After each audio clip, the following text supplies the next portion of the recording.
Hello everyone, I hope you all are doing well. We are in chapter 16, Environmental Issue, and today we are going to study a topic which is solid waste. Now I have categorized this particular topic into six different parts. The first part will be studying about what is meant by municipal waste and how we can treat that waste. The second part will be studying what is landfill and what are the problems associated with these landfills. The third part is we'll study how to categorize the waste into biodegradable, non-biodegradable and recyclable waste, and we'll also study what is plastics and how it is creating problems to environment. Fourth part is we'll study how these hospitals are creating waste which is hazardous to environment. Next part is the irreparable waste or the e-waste, which is called the computer waste basically, and the last part will study the case study. So we'll start our topic by studying what is meant by the municipal waste. So what is municipal waste? From our home to offices to stores to every other places, whatever solids are released, it could be a paper, it could be a glass, it could be a metal, it could be anything which is released from your home, that is called solid waste. Now what are you doing with this waste? You're taking the waste, either you're giving to the kabadi wala or other people, or else you're throwing it away from your home. This is what we are doing with. Or some people, what they do is they'll just accumulate all the kind of waste and they'll burn it in open area.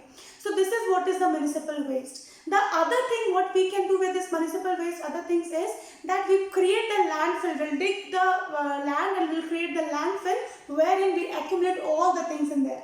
So first thing what we can do is this solid waste, either you burn it so that the volume will be reduced, or next thing is if it is not burnt, we'll just throw it in the landfill. But in both the cases, either you burn it openly or you fill it into the landfills, the problems remain same. That is, if it is non-biodegradable, it won't be digesting, it will be there forever. And if it is biodegradable, then what will happen? The microbes will grow there, the flies, the rats will grow there, and if it is thrown in openly, it actually creating disease out there. So this has to be very much understood that we should not either throw it in open, and if you creating a landfill, we must understand that these landfills are filling now. It's high time to understand in metro city and other cities, there are many landfills wherein these garbages are thrown. There are many restaurants which creates a tons of garbage, not only from the homes, from the garbage, from the hotels, tons of garbage is created and which is thrown out of the city, somewhere in the landfill, somewhere in the open area. Now the problem associated with this is, these landfills are filled now. So the problem is the waste is seeping out. And if it is chemical waste or any other hazardous waste, it is actually creating diseases to the people living out there. So this has to be very much understood that what is the problem associated with. So this is the problem. Now what is the solution? What can we do at an individual level? So at our home, at our house, what we can do is, first of all, you categorize the waste. You actually take the three buckets. In one bucket you put biodegradable waste, another bucket you put non-biodegradable waste, and in different bucket you put the recyclable waste. So you'll have the three bucket. Now you know what you have to do with it. The biodegradable waste, in a month it will get finished, or you can just dry it and use it as a fertilizer in the land.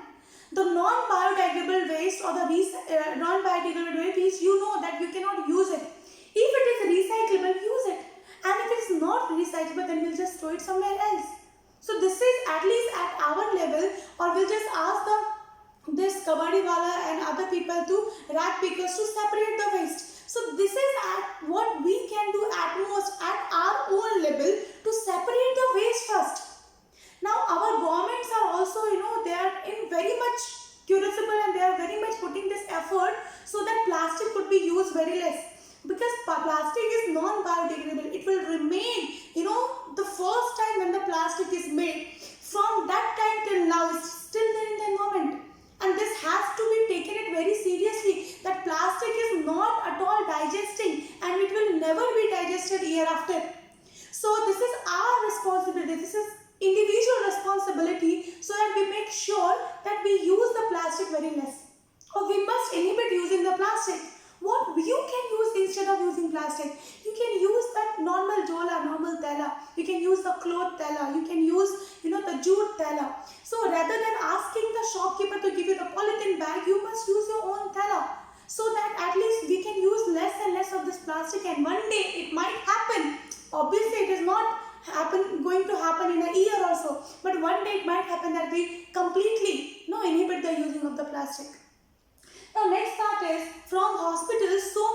waste are released. You know, the blood related waste are released, the syringe are released, and other equipments are released. So if you just throw these things outside, what will happen? So first of all, if it is blood related or any other organs or other dead bodies are released, it is actually creating disease outside. The decomposition releases many microorganisms out there, and it spread the diseases to the individual or the neighboring people living out there. Okay, and also remember that there is nothing called outside the city. Outside the city also people are living. So you cannot think that we'll just throw it somewhere else where people are not living. People are living everywhere. The pollution is too high. So we have to treat this waste before releasing out in the environment. So if you are, watching the news frequently, you can see that right now the COVID-19 is a viral borne disease. So whenever the hospital is releasing these, equipments or any other blood related things outside the environment, they must treat it before they release, because it is viral borne disease and it spread very fast. So what they do is they incinerate it, they autoclave it, so that these equipments and other things will become sanitized, and when it is thrown outside, it won't create any disease, it won't create any other environmental problem. So that has to be undertaken. Next part is irreparable computers. You have headphone, you have mobile phones, you have computer which is not working and you just throw it out there, but it is not biodegradable. These are all called e-waste. There is also one more important thing to be noted down, that these developed countries, they won't throw their waste outside. They treat before they throw. Also, what they do is all this electronic waste from the developed country will be sent to the developing country like India, China, Pakistan, all these countries. And we have to suffer with all this electronic waste. Now, the only solution for this e-waste is recycle. Because it is not going to digest. It is not going to be, biodegradable, or it is not going to finish one day. We have to figure out what we can do or how we can recycle these things. Next part is the case study about a person which is known as Ahmed Khan. So Ahmed Khan is a person around 60 years old. See, 60 years old when he was like 2000 now. I don't know if he's surviving or not, that also I don't know. But this is a very important story to understand how you can actually treat this plastic waste. So this Ahmed Khan, he understood what is the problem associated with the plastic waste, because he also worked in a plastic waste company. So what he did is he actually powdered the plastic, recycled plastic, he mixed it with the bitumen, and he actually make a solution with this. He laid the road. What he find out that now these roads are actually permanent. They have the water repellent property, and the life of the road is also increased manyfold. So this was the thing he has created. Now because of this, he actually find out the solution with it, and he had start earning good by laying the road. So what he did to other people is, before he was giving less than 1 rupee to the rag picker, because then he has started giving 6 rupee and then further 10 rupee for the rag pickers. So what our uptake is from this story is that we have to understand, see, problem is there and everybody is talking about it. So rather than talking, we must understand how to solve that particular problem. And people who are talking about it, nobody talk about them. We only talk about the person who actually brings with the solution. So this is the solution. You have to figure out how you can use the plastic waste which is already out there to make something good for us. So this was the story of the Ahmed Khan. In 2002, he laid on around 40 kilometers road in the Bengaluru, and he was very much praised for this. So this is all about the solid waste. We'll just revise it once.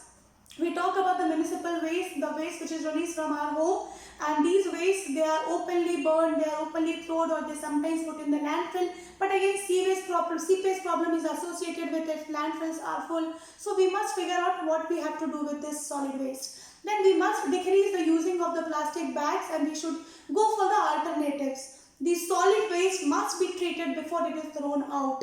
Electronic waste, the only solution for the electronic waste is reuse it, recycle it, and make something new out of it. Then we read about the case study wherein Ahmed Khan, he actually being a warrior. We actually call him a warrior because he actually treated the plastics to make something which is usable for us. So this is all about the solid waste. I hope you understood the topic. If you have any doubts, I'll always say that you must write your doubts in the comment and let me know if any problem is there.